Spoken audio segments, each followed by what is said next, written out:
I know we've been talking about saying that the surrogates need to have an OB clearance. What does that actually mean? And what, I guess, factors determine whether she's approved to move forward? In terms of like OB clearance, one, you need to have an OBGYN who is willing to take care of you, right? Clearance is you have somebody who is committed to taking care of you during this pregnancy and has also looked at all of your background and saying we're not doing any undue stress or risk to yourself or the pregnancy of which you're going to carry. So typically the OBGYN, again, will look at your records and look for any major red flags. You shouldn't be carrying a pregnancy yourself. You're an individual who has, let's say, a cardiac problem where you wouldn't have the ability to push a pregnancy out because your heart couldn't take the strain of it.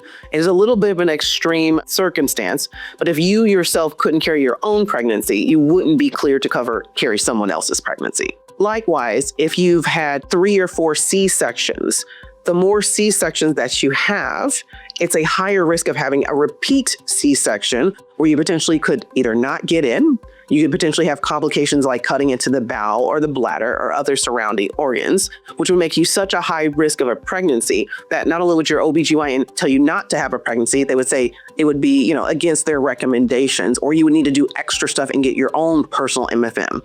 So if you had things within your history where your OBGYN felt like it wouldn't be good for you to carry a pregnancy, that's what we kind of want to know. Not that you have minor high-risk things, meaning that if your OBGYN said, I don't think you should carry a pregnancy at all, it doesn't matter if it's someone else's embryo or your own child, those are things that we need to know from the OBGYN for clearance. And again, clearance is being that they're saying, oh, it's okay, I will take care of this individual. I know I can take care of them. I don't think they're going to have undue risk carrying a pregnancy. So what about blood work that you are running during screening, and what is it actually testing for?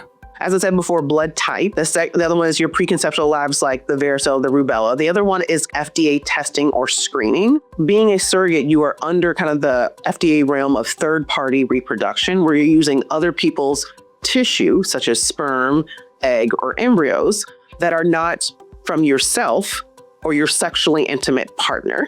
So therefore, the FDA is in charge of that. So the FDA testing that's done is looking for the risk of communicable diseases. And so that would include things like HIV, hepatitis B, hepatitis C, syphilis, and even chlamydia and gonorrhea.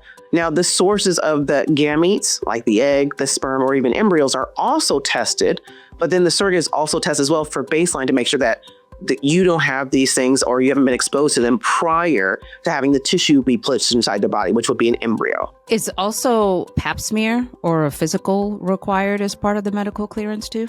Yes. So your normal screening that you would have with your OBGYN, such as pap smears, mammograms, age-based screening, those things should be complete as well, meaning that you are up to date. Again, your OBGYN would allow you to carry a pregnancy yourself or for someone else.